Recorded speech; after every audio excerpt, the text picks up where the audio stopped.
If you see a women in tech event or something like that, like, don't wait around for an invite. You better go. And then on the reverse side, we don't want those conferences to make it seem like we shouldn't be arriving there either, right? I think it's a place to come together and really learn from each other, and that's what it really needs to focus on. That's been the incredible thing as well. I've been to a handful of events that you've been a speaker at. Seeing the room, seeing the diversity in the room has been incredible, right? The first time I went to a Blacks in Tech event, I thought for sure I'm going to be the only white guy that walks in here, right? It was easily a 50-50 split, easily. And there were women, there were men. I mean, it was great, and the conversations were great, and the speech that you guys were putting on from the front of the room was just so dynamic because of the diversity in the room and the questions that were being fired at you and the responses you were getting from what you were saying. It was electric. Yeah. I mean, it's a special moment when both sides come together in a way that's like non-threatening, and it's not like marching on Washington D.C. aggressive. It's just like, man, we come together because like we all love tech, right? And like that's what we're here to talk about.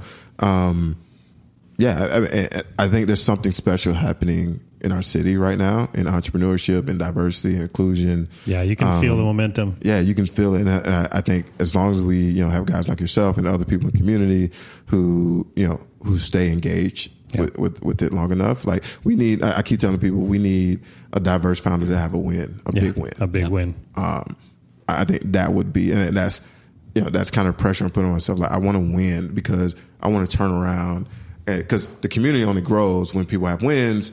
And then they spread seeds to everybody else, and they invest in the next set of entrepreneurs.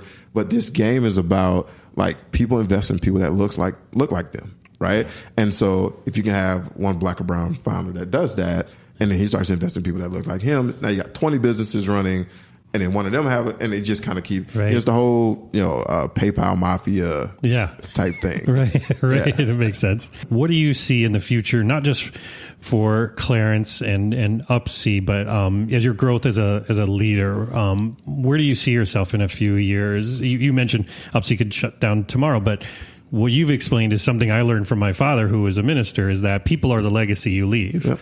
And you need to be investing in people. Jobs and companies will come and go. But if you are investing back in people, you will constantly get return on that. So in that sort of vein, is that where you're hoping to go, is to keep going out and keep being that mentor and help inspiring the next group that's coming up? And then where do you want to see Upsie go? I think the first part is like, I want to continue to be a light for diverse founders. I want to continue to be a light for our community, like nationally, and be like Clarence is in the Minnesota community, though that community is rocking, right? And I want to continue to give back as much as I possibly can. Like nothing I have today is mine. It's all about giving it to other people, and that's really important to me. From a Upsie front, like we're going to continue to work hard for our customers. Continue to grow our customer base. Continue to hire really smart people. Do the best we can for our customers. We think we're in a really green field, $40 billion industry, and we think like we have the product that could flip this industry upside down. But it is a kind of a crawl, walk, run mentality. But yeah, I mean, I'm excited about our future. I'm excited about Minnesota's future in tech.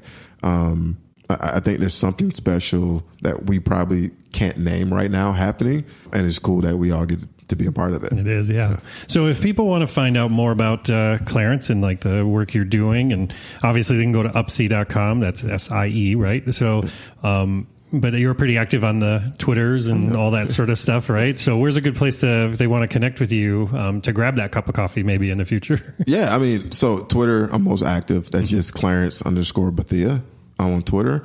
I'm not afraid to give out my email address. It's just cbethea@upsie.com. Like if you want to grab a coffee, reach out to me there. Okay. You can find me on Facebook. My page is not locked. There's just Clarence Bethea. You can send them a smoke signal on top of the building. Like if it says Clarence Bethea, I'm probably going to respond. You're probably going to respond. But yeah, I mean, if somebody wants to connect, I'm definitely open to connecting. Cool. Well, I want to thank you so much for joining me today. Always learning a lot from Clarence, and I'm glad to finally get you on the show. So thanks for having me. I'm super honored that you guys even have me on as a guest. And there's my conversation with Clarence. What a great guy, and what an amazing story he has. And speaking of stories, the Schmidt List is coming up on its 1-year anniversary. Yes, I know. 1 year of this. It's crazy. And I'm going to be doing a special episode because I want to share with everybody all the different things I've learned over the last year. Everything from the people that I've talked to what I've learned from even just doing a podcast. I've learned so much. It's been incredible. And so I want to share that story with you. And so that'll be coming in September. And then again, I want to remind everybody about the October 1st show because there's going to be a lot of past guests that are going to be joining. We've got a panel that are going to be discussing the main topic, the main theme, which is influencing without authority. It's my belief that in this new world of autonomous teams and agile and all these different things, traditional management techniques are just not enough and they just don't work. I want to have an honest conversation with it. So the way the show is going to be structured is it's going to be myself and then 3 panelists, and we're going to have a discussion about this topic. And then there's going to be a Q&A session where I want to hear from you, the listeners, directly about how you feel about this subject and how you might be addressing it out there in the wild. And also, if you ever have any good suggestions on people that you'd want to hear on this show, I'd love to hear from you. So make sure you go to schmidt-list.com and check out, there's like a contact me and all that stuff. And anyways, whatever. I'll cut it there. So thanks for listening. I really, really appreciate it. And I hope you have a fantastic week.